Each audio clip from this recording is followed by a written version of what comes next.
okay, so I'm gonna let you guys get to know the real me. So what I'll start out is giving my own personal testimony and why I'm doing what I do. So in 1997, that would put me at about 22 or something like that. I was really young, not that I'm old now, but I was really, really young then. And so, how many of you know about the Kojic Church, Church of God in Christ? Kojic members, back in the day. Not that I don't go now, but back in the day I was like there every Sunday. Church was my life. Not that it's not now, but I was like school, work, home, church. That's it. Didn't go to the clubs, didn't party. I was older, like out of school before I lost my virginity. And so engaged to be married, and we're at a church revival, and I miss a night, and I go to my pastor's wife's house the next day because me and her are really close. And she says to me, it was prophesied at church last night that someone had HIV. Do you mind going to get a test? And so at that very moment, I'm thinking, why not? It's only a test. It can only either come back positive or negative. I need to deal with it regardless. So I went to the doctor and I asked my doctor for a test. We went over kind of my risk factors. I was not at risk for HIV. I did not have multiple partners. I didn't. So therefore, I wasn't using condoms with the one partner who I was engaged to be married to. I was in the church. I didn't use drugs. I didn't drink. None of those things. And so, but he gave me the test anyway. And so as I'm sitting at home over the weekend before I go back to the doctor's office, I'm watching television, and there's this show on television. I still don't know the name of it, but it was about an African-American woman who had a 4-year-old daughter, and I had a 4-year-old at the time. Her story was airing on TV, and she was sharing her story about her living with her HIV diagnosis and how the trials and tribulations that she had gone through. And so I'm flipping through the guide. The show is not supposed to be on this channel at this time. And I'm thinking, is God trying to send me a message?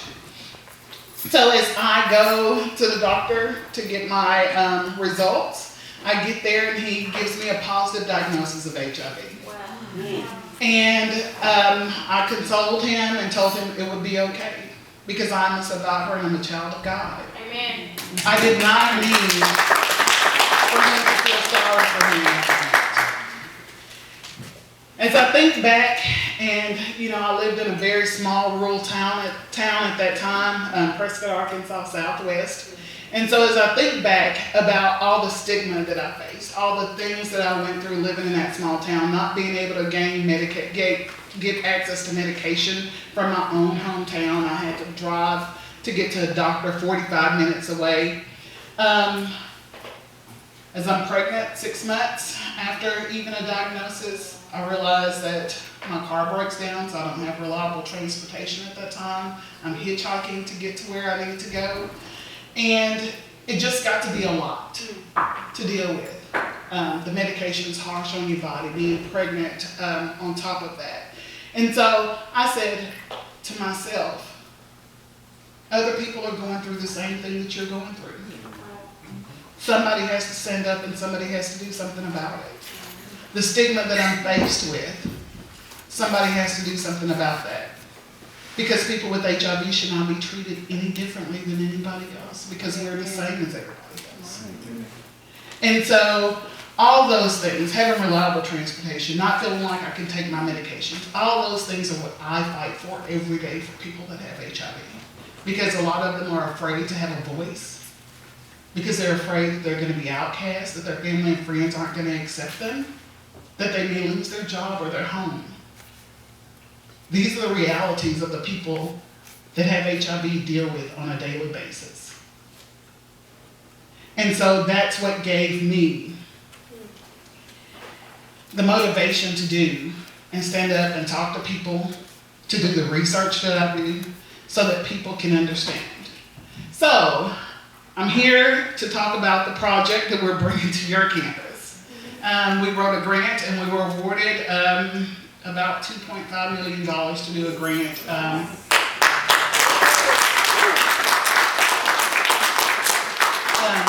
SARS project Save Our Future. It focuses on African American individuals, 18 to 24, because that's a higher risk population. In Arkansas, we have over 350 new cases of HIV every year. We're only about 2.8 million people in the state. So if we think about how that's going to impact us, and guess where the majority of the diagnoses are? African Americans. We make up over half of those diagnoses. Over half. And our 18 to 24-year-old population is one of the fastest growing. And so what we plan to do under our SARF project is bring some of that interventions to campus to talk about how people can stay safe, talk about substance use, whether it be alcohol, marijuana, opioid use. How do we then help you with some of those things? And so with the SARF project, what we plan to do is come out here. We will bring resources to the health fair that you guys are having on October the 29th here. We're going to come out. We'll do some screenings. We'll do some fun things like, I think one of the things we have like our vision goggles where we can do simulations of alcohol and marijuana use. We'll have HIV testing. How many of you in here have been tested for HIV and know your status? It's great. Thank you. For the rest of you, when we come out here on the 29th, know your status. If it's negative, let's talk about ways we can keep that status negative. If it's positive, guess what? It's not the end of life. I'm here. I'm testing you.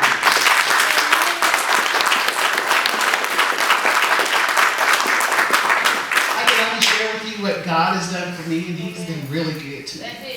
I've had trials and tribulations that come up, but guess what? I just keep on pushing through those.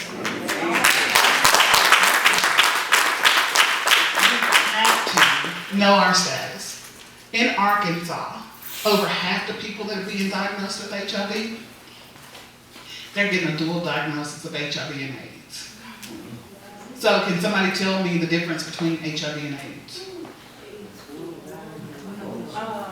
I believe HIV is the carrier or something, and AIDS is the actual disease. Okay, it's close. Do we know what HIV stands for, the letters HIV?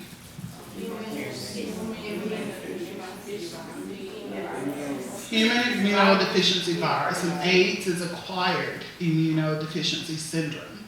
So HIV is that first contact. And so you can actually acquire HIV from another person. You cannot get HIV from mosquitoes or the bananas at Walmart that somebody might have laced with blood or anything like that. HIV is a human-to-human exposure. And so you have to know the ways of transmission, and those are some of the things that we can show you how or talk to you about during the health fair, how it's contracted, how it's not contracted, because a lot of people don't know. IV drug use. We tied in substance use with HIV because substance use, injection drug use, sharing needles, drug paraphernalia, those are ways that HIV is transmitted. Even when you're not using IV drug use, being under the influence of drugs and alcohol causes you to do things you generally wouldn't do. They cause you to think that maybe you are invincible. I can do this because I'm under the influence. I always think when I drink, I can dance. I have no rhythm and I'm stiff as a board. So neither one of those match to say that I can really dance. But when I drink, I think that I can dance. So alcohol and drugs make you think that you can do things that you really can't do, or make you do things that you generally wouldn't do. And so they put you at risk of contracting HIV. And so that's why we tie in those two things together so that people understand why substance use and HIV are kind of, related. So I have a couple of games. I generally play these. And I just this game is to kind of help us think about how HIV is contracted, who's at risk, and if you could potentially be at risk, because I never would have thought I was at risk for HIV. And you probably don't think you're at risk for HIV either. But this game maybe will help us see that Even when we're not thinking about it, we should be thinking about it. All right, I need about 10 volunteers. Come up. 10? 10. 10 volunteers? Mm-hmm.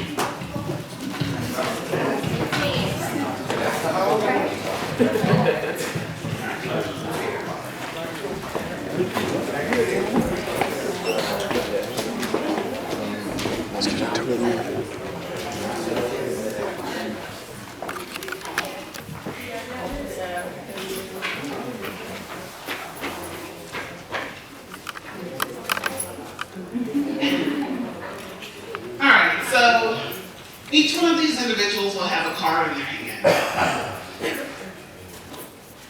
I've already disclosed that I have HIV. We're going to do a little fun little thing and say that I was with each one of these persons. Each one of them will have a card. For those of you that have a card that looks like this, raise it up. So these are the people that I was with, and we actually used condoms while we were together. So they're potentially safe from contracting HIV. Now, the people that have a card that looks like this one, raise that high. You're the only one? So these people, we could have potentially shared drugs. We could have had a threesome. We could have done a lot of things. I don't know what we did because maybe my brain is a little foggy and I don't remember. But one of the things you have to remember too is not only is she at risk of contracting HIV, but anybody that she was with is now potentially at risk.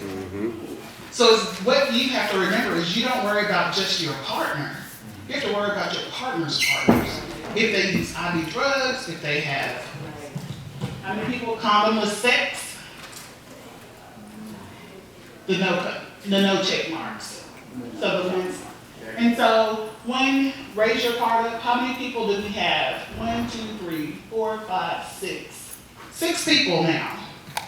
Just from my contact. That's 60% of the 100% population that now potentially is at risk for HIV. Just from one exposure.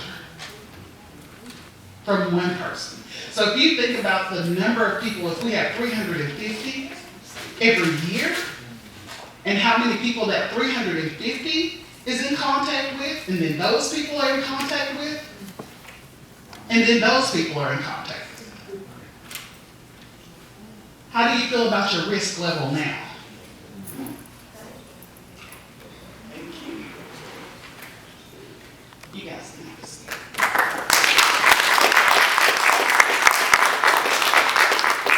HIV is real in our African American communities. I work really hard to make sure people know how to stay safe. Making sure that people know about the medications that are available, pre-exposure prophylaxis. Even before you engage in activities that might put you at risk for HIV, you can take one pill once a day and not have to contract HIV. It's just like birth control for HIV. You take one pill. Even after exposure, a lot of people don't know that you can still not contract HIV. By going to your medical professional at least 72 hours after you've come into contact with someone, you can ask for PEP, post-exposure prophylaxis. I call it the morning after pill for HIV. There are ways that we can stay safe. We don't know them because we don't talk about them in our communities. It's taboo to talk about sex. It's taboo to talk about LGBTQ. It's taboo to talk about a lot of things in our communities. But these are conversations that we need to start having. Not with other adults, but with our youth as well. We have to do this. Appropriate condom use. Who knows how to appropriately put on a condom? Come down, come down, come down. I'm calling you out.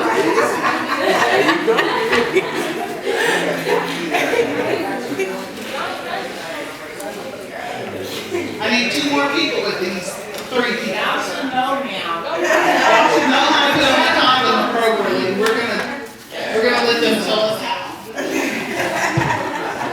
need two more. No, two more.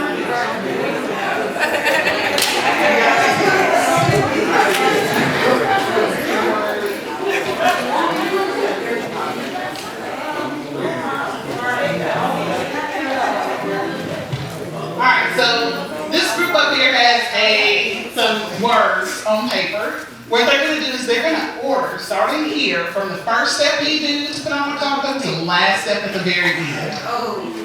And you guys can help them. Y'all want to show them your letters and they can like help you arrange how you're supposed to do that.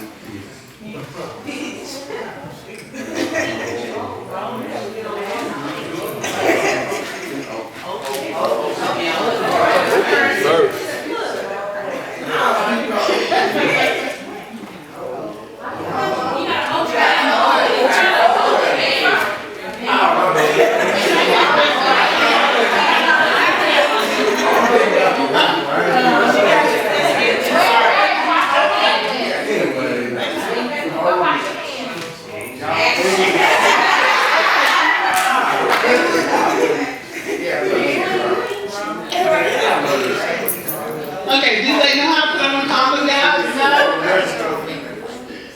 Are you right? No. How many vote that they are right? Nobody. Okay. So I will tell you that the very first step is correct. Everybody else needs to rearrange. Everybody. To put on a condom. Okay, open this.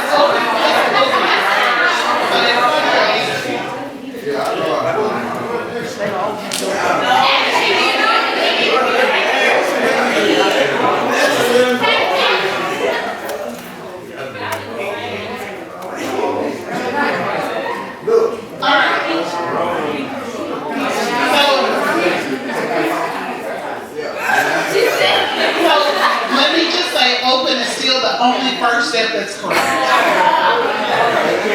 Okay, you guys are not ready for sex yet. Not what Mom says.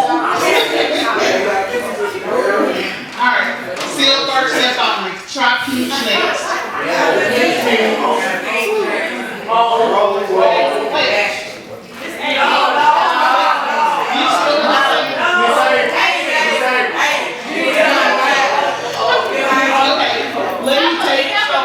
let me walk them through the process of putting on a condom correctly. No. Alright, so when you have a condom, you want to make sure before you open it that you check your expiration date. Make sure it's stored in a cool, dry spot. If he pulls it out of his wallet, if he pulls it out of his glove box on his car or under the armrest, it's probably not any good. So, cool, dry spot is where condoms are used. The latex breaks down in heat, so then it causes it to break. So you always want to make sure it's stored in a cool, dry spot, expiration date check. Open your condom. After you open the condom, and not with your teeth, because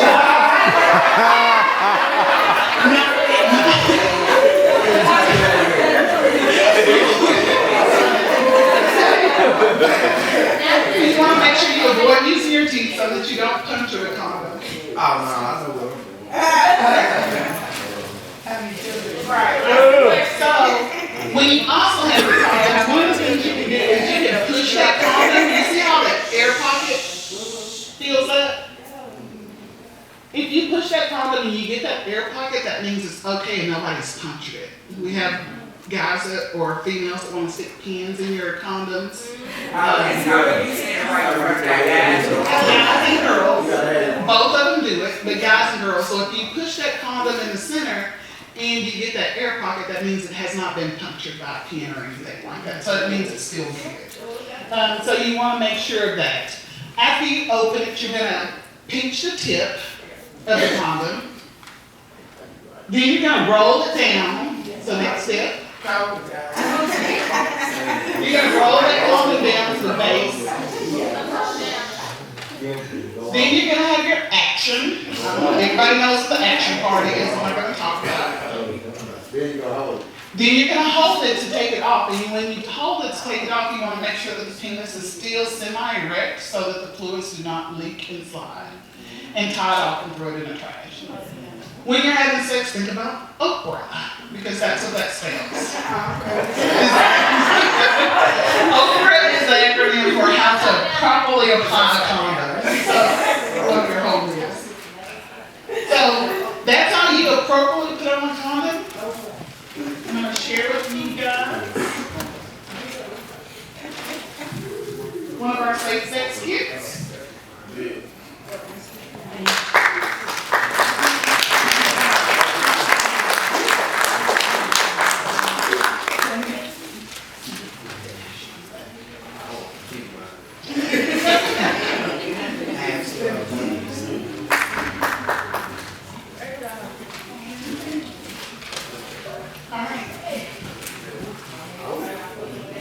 You got some names.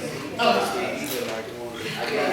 so when we come out on the 29th, we will also have safe sex kits for everybody that attends the fair. We will, in those bags, have flavored and unflavored condoms, flavored and unflavored lube, dental dams, female condoms will be available. Yes. There are really female condoms out there. They aren't marketed very well, but we will have some available next week when we come, or on the 29th when we come out. So all of those things will be available and free for anybody that wants one. If you want more than one bag, feel free to take more than one, so you can give it to other people that might need one. But this is kind of the things as we do education across the state.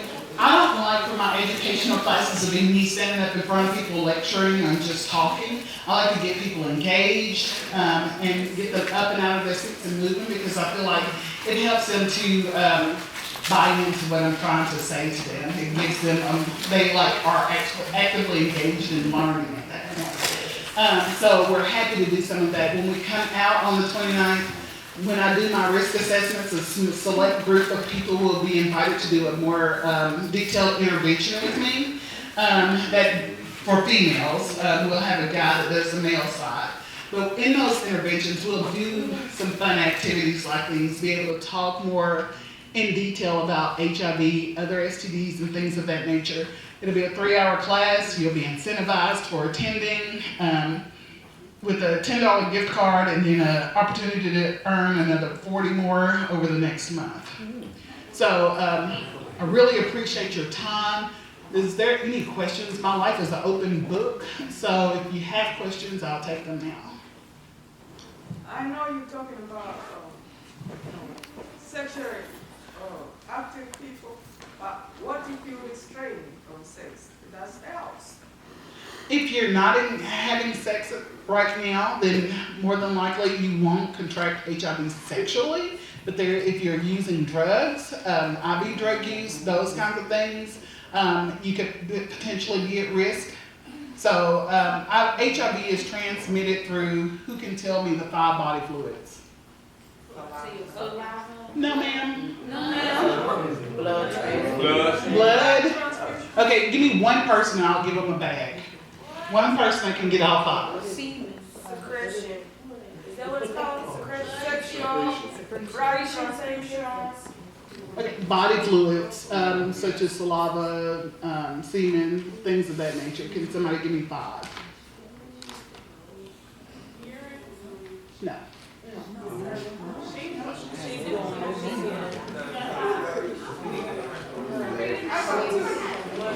Okay, so let me give you the 5 then, so you'll know. One is blood. I think everybody knows that. Semen, vaginal fluids, anal fluids. Somebody told me they didn't even know anal fluids. There were anal fluids.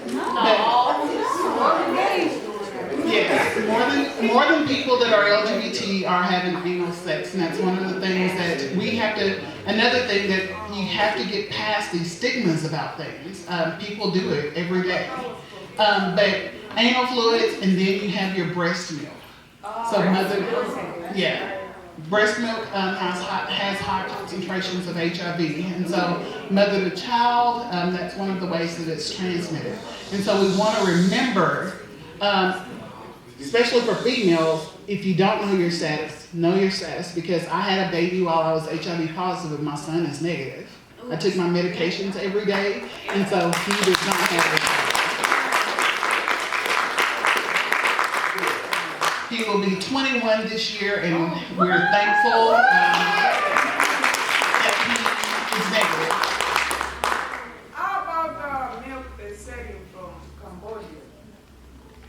Cambodian breast milk. They're selling it in the store. So it's only the breast milk of a mom that's HIV positive.